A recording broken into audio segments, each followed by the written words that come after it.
Inform Soumya সরকারকে দলে নেওয়া হয়নি। ইনফর্ম হাবিবুর রহমান সোহানকে দলে বিবেচনা করা হয়নি। সুপার ইনফর্ম রিপন মন্ডলকেও আসলে আয়ারল্যান্ডের বিপক্ষে টি-20 সিরিজে ন্যাশনাল স্কোয়াডে চিন্তা করা হলো না, কারণ নির্বাচক গাজী আশরাফ লিপুর মতে তারা এখনো জাতীয় দলে খেলার যোগ্য না। অথচ এই হাবিবুর রহমান সোহান রাইজিং স্টার্স এশিয়া কাপে বাংলাদেশের পক্ষে সর্বোচ্চ রান করেছেন, 200-র উপরে রান করেছেন। আর রিপন মন্ডল তো টুর্নামেন্টের হাইয়েস্ট উইকেট টেকার ছিলেন।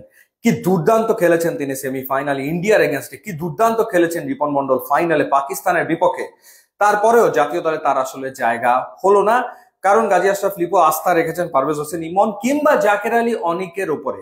আপনি আমাকে একটু বলুন, কোন বিবেচনায় ঠিক এই মুহূর্তে পারভেজ হোসেন ইমন এবং জাকের আলী অনিক সৌম্য সরকার এবং হাবিবুর রহমান সোহানের চেয়ে বেটার পারফর্মার, বেটার ক্রিকেট এই মুহূর্তে খেলছেন?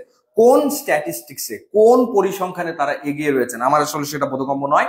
যাই হোক, ফলাফল যা হওয়ার তাই হয়েছে। আয়ারল্যান্ডের বিপক্ষে বাংলাদেশের ভরাডুবি ম্যাচটা বাংলাদেশ হেরেছে 39 রানে। 181 করেছিল 4 উইকেটে আয়ারল্যান্ড, এবং খেলা দেখে মনে হয়েছে মাইটি আইরিশদের বিপক্ষে বাংলাদেশ খেলতে নেমেছে, মানে এরকমই আসলে মনে হয়েছে। এবং যারা খেলেছেন, না তারা স্পিন খেলতে পারেন, না তারা ফাস্ট বোলিং খেলতে পারেন, না তারা স্লোয়ার খেলতে পারেন, না তারা বাউন্সার খেলতে পারেন, না তারা ইয়র্কার খেলতে পারেন, কোনো কিছুই খেলতে পারেন বলে তো মনে হয়নি। কারণ যেখানে যে উইকেটে, যে স্পোর্টিং উইকেটে 181 করলো আয়ারল্যান্ড, সেখানে বাংলাদেশ ব্যাট করতে নেমে পাওয়ার প্লেতে তুলেছে 4 উইকেট হারিয়ে 20 রান। খেলা তো ওখানেই শেষ, এই ম্যাচ কি আর জেতা সম্ভব? তারপরেও বাংলাদেশ 20 ওভার ব্যাটিং করেছে তাওহিদ হৃদয়ের কারণে। তাওহিদ হৃদয় তার ক্যারিয়ারের 5ম হাফ সেঞ্চুরি তুলেছেন এবং ক্যারিয়ার বেশ 83 রানের একটা ইনিংস খেলেছেন। অর্থাৎ বাংলাদেশ যে টোটাল 142 করেছে, তার ভেতরে 83 রানই তাওহিদ হৃদয়ের, আর বাকি সবাই মিলে করেছেন 59 রান। যদি আয়ারল্যান্ড গোটা 6 ক্যাচ ফেলে না দিত, তাহলে বাংলাদেশ অল আউট হতো, তাহলে বাংলাদেশ আসলে 100 রানও করতে পারতো না। ওয়েস্ট ইন্ডিজের বিপক্ষে 3 ম্যাচে টি-20 সিরিজে বাংলাদেশ 2বার অল আউট হয়েছে, এবং এইবার আয়ারল্যান্ডের বিপক্ষে 9 উইকেট পড়ে গেল। এই ম্যাচে আসলে বাংলাদেশ অল আউটই হয়ে যেত। সো এই হচ্ছে আমাদের ব্যাটিং পারফরমেন্সের অবস্থা। তারপরে ওই একই একাদশ, ওই একই স্কোয়াডের উপরেই আমাদের প্রধান নির্বাচক আস্থা রেখেই চলেছেন। সে কারণেই হয়তো লিটন বলেছেন দলটা আসলে কার, কারণ তার সাথে তো আলোচনা করা হয় না। শোচনীয় আসলে পারফরমেন্স। আর যদি আইরিশদের ব্যাটিং এর কথা বলি, খুবই পজিটিভ অ্যাপ্রোচে তারা ব্যাট করেছে। Paul Stirling, team tractor, Harry tractor, Lorcan টাকার এবং হ্যারি ট্যাক্টর 45 বলে 69 রানের একটা ইনিংস খেলেছেন বাংলাদেশি বোলারদের ভেতরে। তানজিম হাসান সাকিব 4 ওভার বল করে 41 রানে 2 উইকেট নিয়েছেন।